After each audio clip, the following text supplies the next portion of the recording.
Assalamualaikum warahmatullahi wabarakatuh. Selamat pagi dan selamat siang Kak. Selamat datang di podcast kelas. Hari ini kita akan bahas tentang materi yang sungguh luar biasa nih. Yang mana materi itu project based learning. Apa sih itu project based learning dan bagaimana kedepannya? Nanti kita akan belajar sama-sama.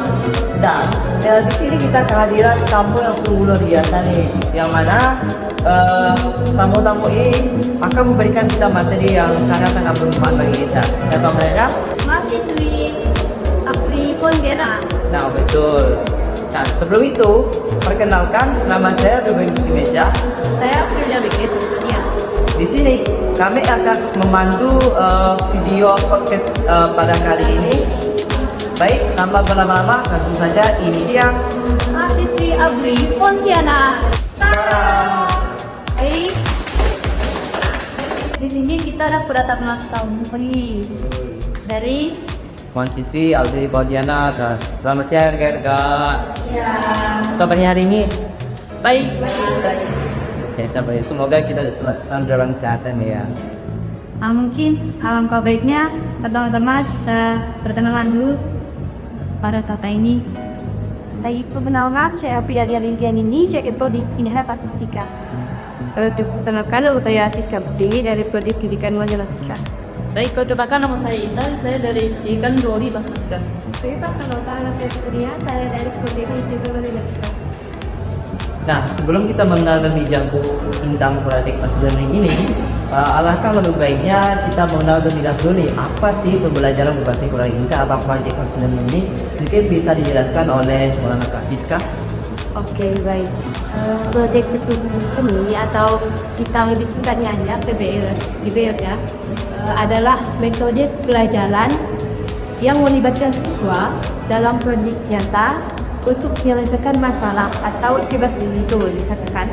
Terus PBL dapat diterapkan di berbagai tingkat pendidikan dan juga mata pelajaran. Dalam PBL ini siswa membuat kelompok. Tugas di dalam kelompok itu mereka melaksanakan, merancang, terus merencanakan, dan juga terakhir itu mengevaluasi proyek. Nah, kita kan tadi sudah mendengar tuh pengertian dari pembelajaran berbasis project. Nah, mungkin kita kali ini bisa mendengar apa sih sejarah dari pembelajaran berbasis project itu. Mungkin pada Kak Purnira bisa sekali. Jadi sejarah pembelajaran berbasis project itu sendiri dapat kita lihat dalam konteks saya experiential reality sampai tahun 1944. Kolom mengumpulkan bahwa pembelajaran yang menarik itu adalah ketika individu berperan secara langsung pengalaman dan menerapkan pengetahuan secara praktis. Ide tersebut kemudian berkembang menjadi budaya pembelajaran yang berbasis proyek, salah satu bentuk strategi pembelajaran relasional atau problem based learning, dan juga pembelajaran berbasis penelitian atau pembelajaran berbasis penelitian Atau riset result. tidak bisa dilanjutkan oleh Kak ini.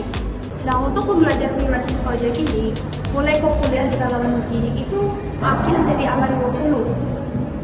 Awalnya untuk pembelajaran simulasi project ini hanya dilakukan atau diterima oleh pembelajaran yang informal dan tidak formal. Kemudian karena perubahan kurikulum yang sangat kompleks dan kebutuhan dari sekolah itu yang sangat kompleks juga, maka pembelajaran berbasis proyek ini diterima oleh para pendidik baik di sekolah maupun di kampus. Nah, selain kita melihat cara kita tadi apa kemudian dan itu, kita perlu tahu nih apa sih fungsinya, tujuannya project penting ini dalam penerapan pelajaran? Baik, di sini saya akan menjawab pertanyaan kita akan tertarik pertanyaan isi dari pembelajaran proses proyek kali. Itu pembelajaran berbasis praktis seperti mungkin di kesempatan kali ini hari ini saya akan memberikan tiga variabelnya. Yang pertama, dapat meningkatkan keterlibatan siswa dalam sebuah pembelajaran karena dalam pembelajaran berbasis proyek ini siswa itu akan melakukan sebuah proyek dalam dunia nyata. Yang kedua, dapat mendorong kreativitas siswa.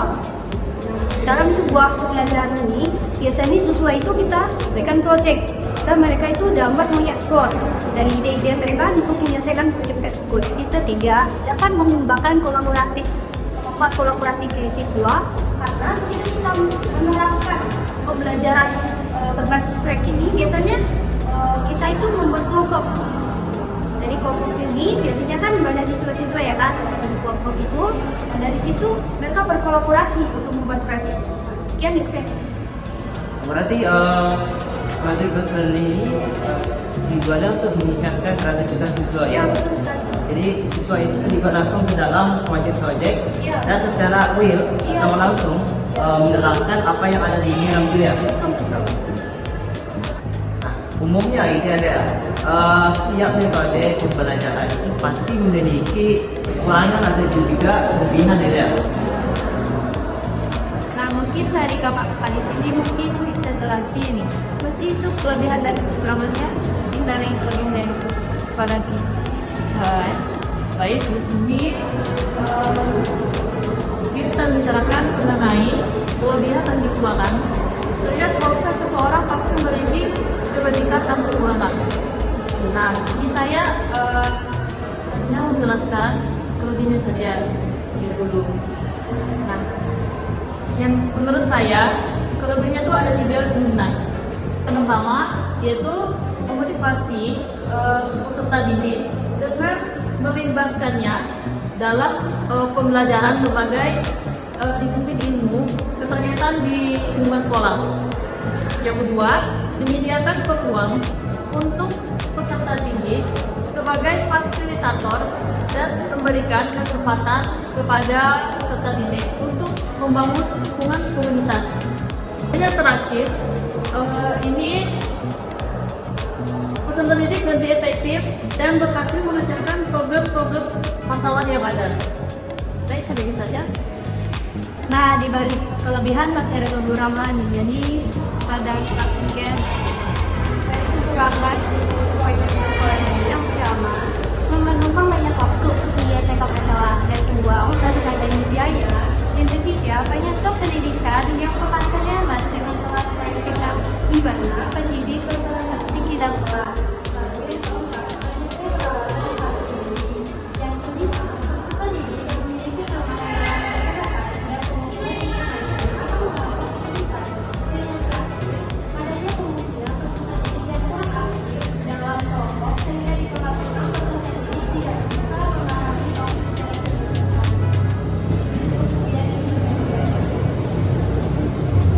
Tadi kita mendengarkan bagaimana tentang dia mengenai kelebihannya. Bagaimana sih penerapannya dalam pembelajaran? Penerapan dalam pembelajaran ini membutuhkan beberapa langkah. Pertama ya, yang pertama itu menyiapkan pertanyaan yang penting untuk topik akhirnya yang diajarkan. Kemudian menentukan tema proyek, merencanakan proyek, terus membuat jadwal. Setelah membuat jadwal itu merencanakan aktivitasnya, terus melaksanakannya dan kemudian menerapkan aktivitas untuk menyelesaikan proyek yang akan dibuat. Kemudian menilai proyek yang sedang dibuat, dan yang terakhir evaluasi pembelajaran berbasis proyek. Nah, kita sudah mendengar penjelasan dari rekan-rekannya. Terima kasih kepada kakaknya. Kita break tepuk tangan. Nah, untuk mengakhiri podcast pada kali ini, kami akan membacakan kesimpulan yang dapat kami simpulkan dari penjelasan dari rekan kami. Pembelajaran berbasis proyek atau project based learning adalah metode pembelajaran yang berfokus pada keterlibatan siswa dalam eksplorasi mendalam untuk menyelesaikan permasalahan nyata melalui proyek.